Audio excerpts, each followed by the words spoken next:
¿Listo ahí? Vamos con el grupo 40. Vamos, nosotros vamos a exponer el caso clínico número 40.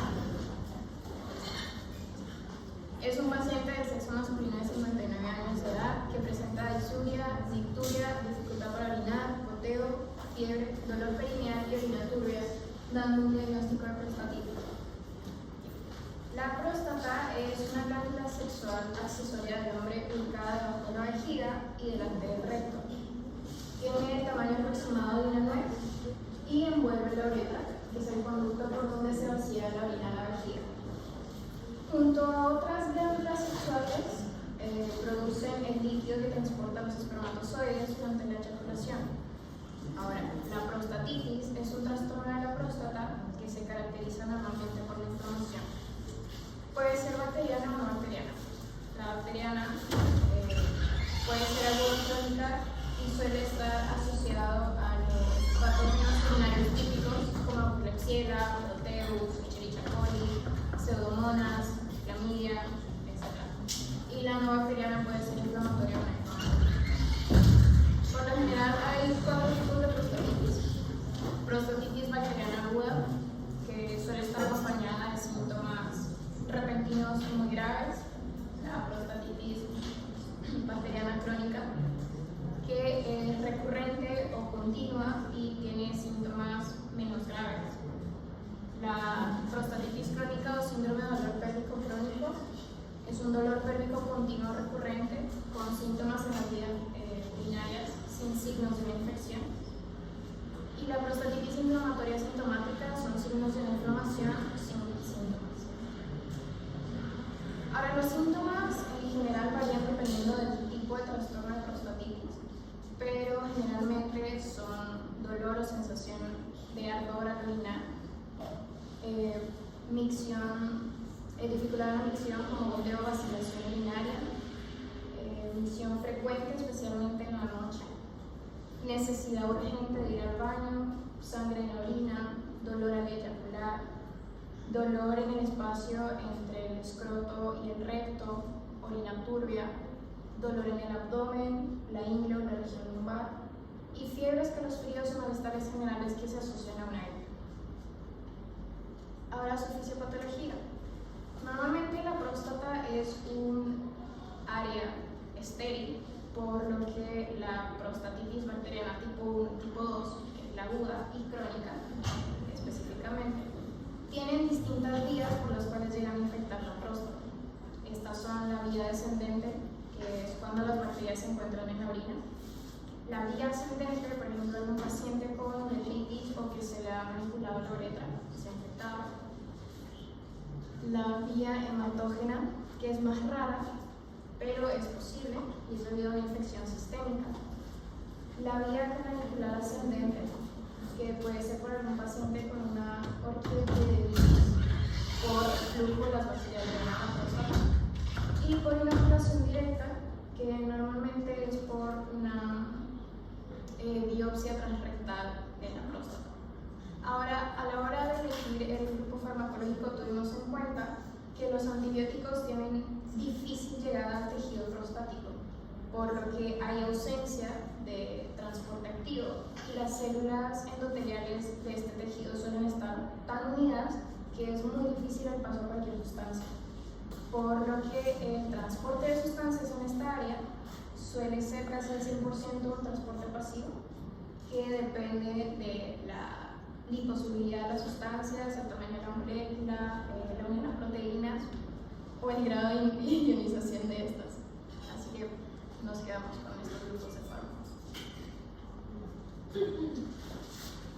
Antes de que pasen a los grupos, ¿han definido el objetivo terapéutico? Sí, teniendo en cuenta que es una prostatitis bacteriana, nuestro objetivo terapéutico es erradicar la infección bacteriana en la próstata. Ahora, teniendo los 3 grupos farmacológicos que hemos escogido para hacer la diferenciación, tenemos a la quinolona, a las sulfonamidas y a la cefalosporina, especialmente las cefalosporinas de tercera generación. Las vamos a ir viendo cada una para hacer la diferenciación del mecanismo de acción, la farmacocinética, explicar las interacciones y sus reacciones adversas, ¿no? Muy bien.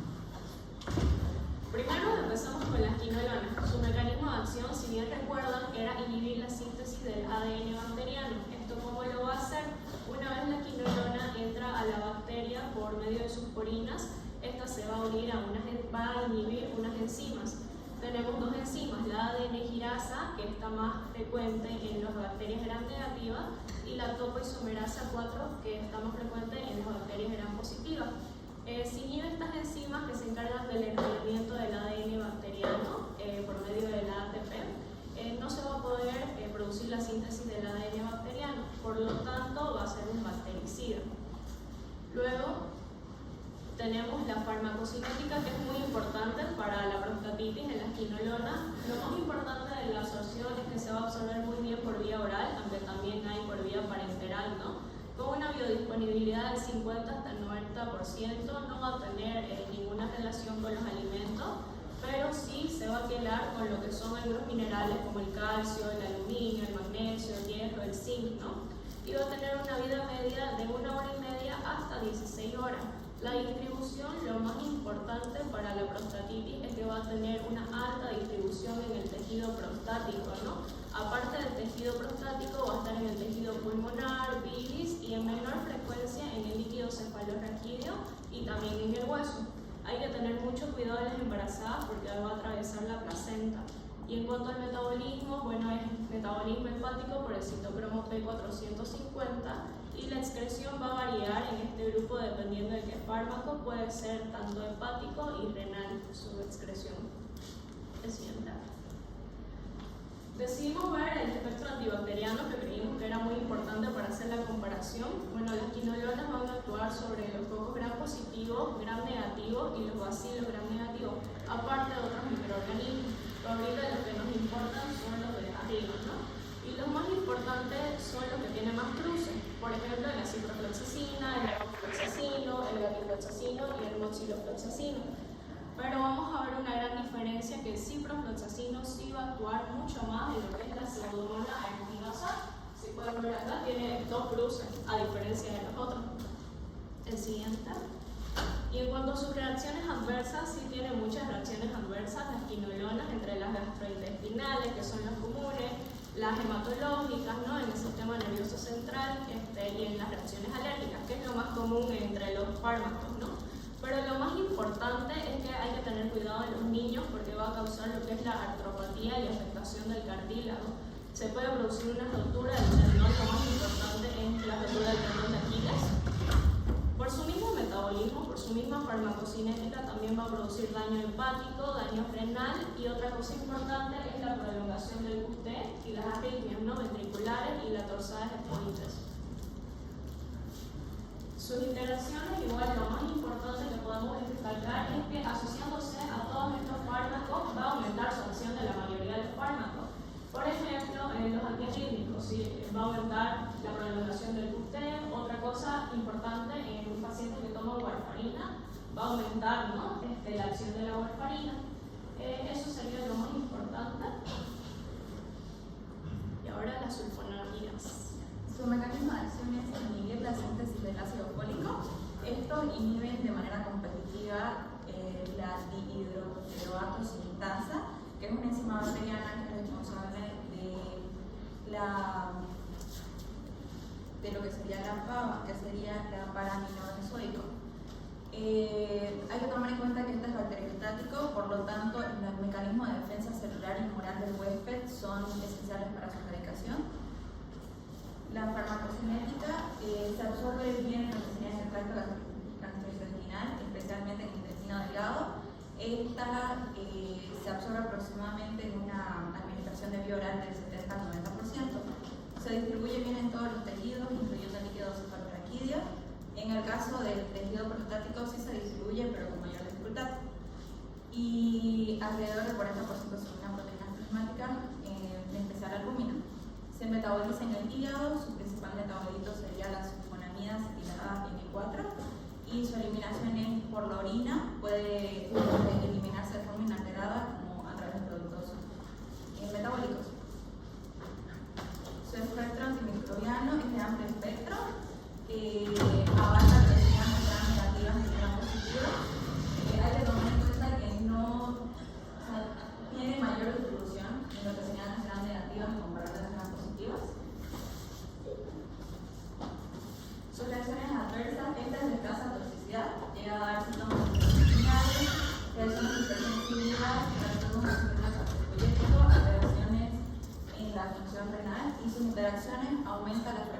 de la warfarina, metotrexato y antidiabéticos orales. Va a potenciar la acción de la fenitoína y su actividad puede ser disminuida con anestésicos locales. Ya. La cefalosporina. En este caso vamos a hablar de las cefalosporinas de tercera generación. Su mecanismo de acción es inhibir la síntesis de la pared bacteriana, que lo hace interfiriendo en la síntesis del péptido glicano mediante un bloqueo en la última etapa del mismo, que es en la transpeptidación. También activa activando la autolicina bacteriana endógena que destruye el péptido glicano, y estas mismas son bactericidas. Se dividen en 5 generaciones y esto se clasifica mediante a la acción al microorganismo que van a atacar. La cefalosporina, su absorción, tiene buena absorción vía oral.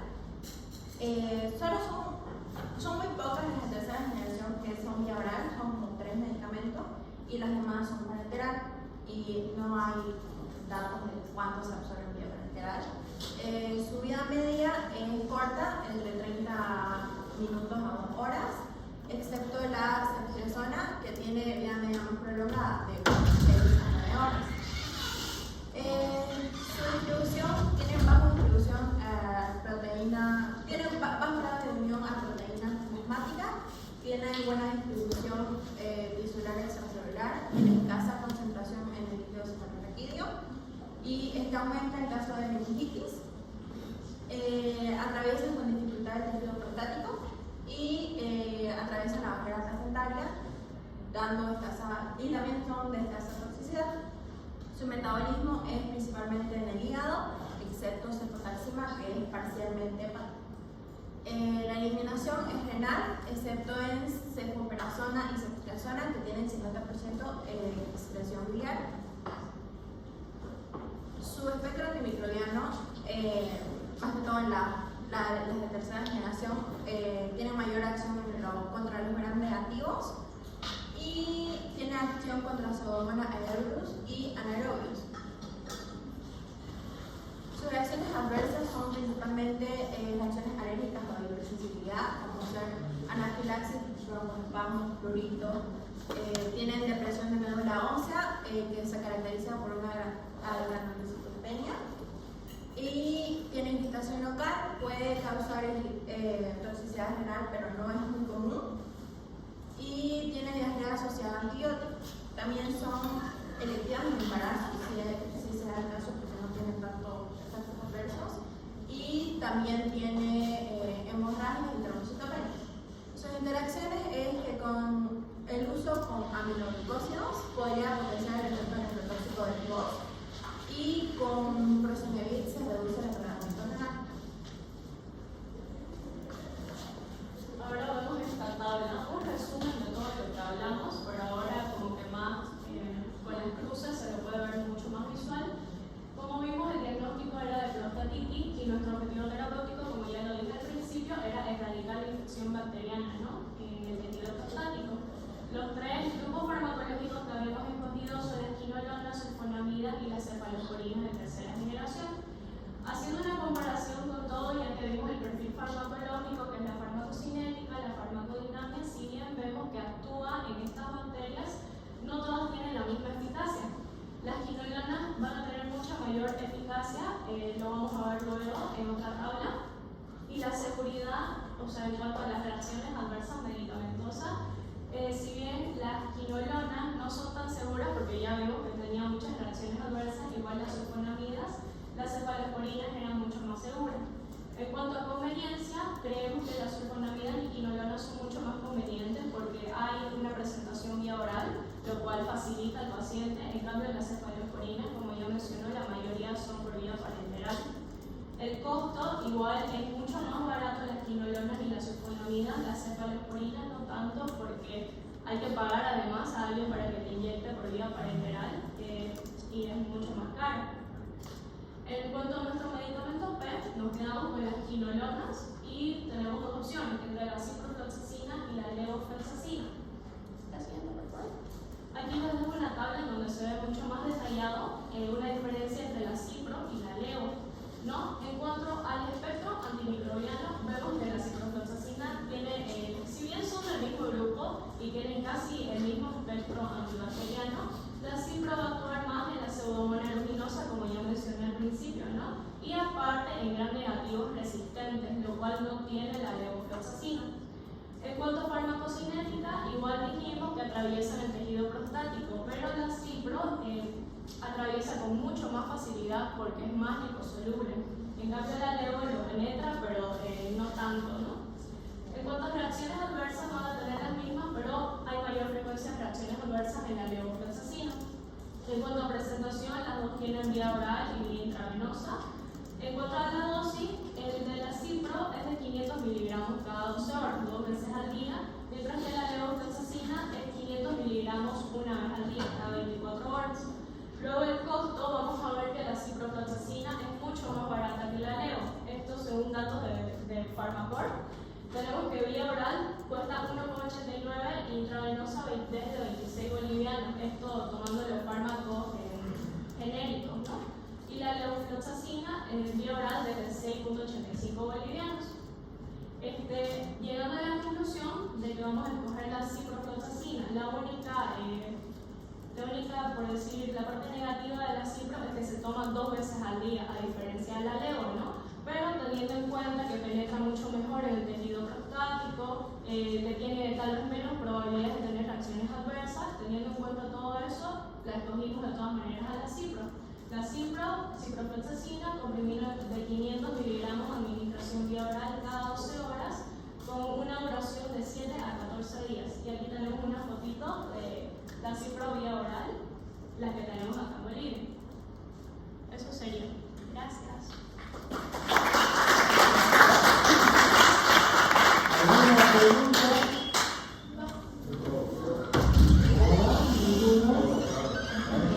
Muy bien, muy buena exposición. Es así, es todo lo que todos deberían haber hecho. Es decir, directamente que teniendo una explicación así, ¿qué fármaco elegiríamos para la prostatitis? La ciprofloxacina. Nos han demostrado que es un fármaco confiable, han hecho comparaciones, de eso se trata este ensayo, ¿no? De elegir el fármaco ideal, pero haciendo una elección razonada de los diferentes grupos de fármacos. Muy bien, muy buen trabajo.